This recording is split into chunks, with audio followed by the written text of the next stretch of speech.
আসসালামু আলাইকুম।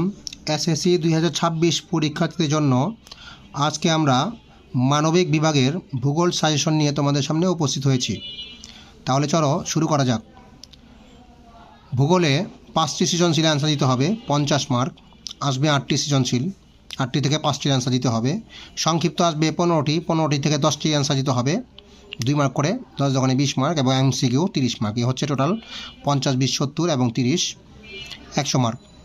তো এখানে অধ্যায় আছে, দেখো কতটি, 60টি অধ্যায় আছে। 1 নম্বর ভূগোল ও পরিবেশ, 2 নম্বর মহাবিশ্ব আমাদের পৃথিবী, 3 নম্বর মানচিত্র গঠন ও ব্যবহার, 4 নম্বর পৃথিবীর অভ্যন্তরীণ ও বাহ্যিক গঠন, বাড়িমণ্ডল, 6 নম্বর অধ্যায় 10 বাংলাদেশের ভৌগোলিক বিষয় বিবরণ, এবং 14 নম্বর বাংলাদেশের প্রাকৃতিক দুর্যোগ। এই হচ্ছে 8টি অধ্যায়। এই 60টি অধ্যায়, 60টি অধ্যায় থেকে তো প্রতি অধ্যায় থেকে একটি করে সৃজনশীল আসবে, 60টি সৃজনশীল আসবে।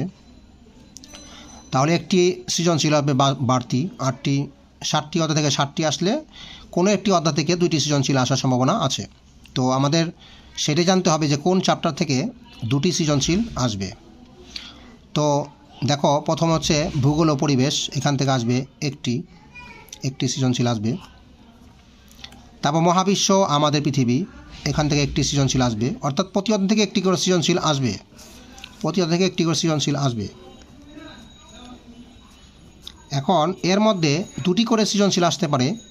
যে অধ্যায় সেটি হচ্ছে চ্যাপ্টার 2টি, এখান থেকে 2টি সৃজনশীল হওয়ার সম্ভাবনা আছে। তারপর অধ্যায় 4, তারপরে আছে অধ্যায় 6 বাড়িমণ্ডল, এটা খুবই ইম্পর্টেন্ট অধ্যায়। তারপর আছে 10 বাংলাদেশের ভৌগোলিক বিবরণ, এবং 14 বাংলাদেশের প্রাকৃতিক দুর্যোগ। এই হচ্ছে 2, 4, 6, 10, 14। এই 5টি অধ্যায় পড়লে তোমরা এখান থেকে 6টি সৃজনশীল কম পাবা।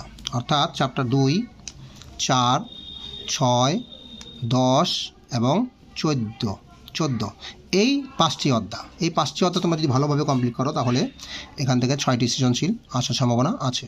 তো 6টি সৃজনশীল কম পালে তোমরা এখান থেকে 5টির অ্যান্সার দিতে পারবে। 2, 4, 6, 10, 14, এই 5টি অধ্যায় তোমরা ভালোভাবে সৃজনশীলের জন্য কমপ্লিট করবে, তাহলে তোমরা এখান থেকে 5টি বা 6টি সৃজনশীল কম পাবে।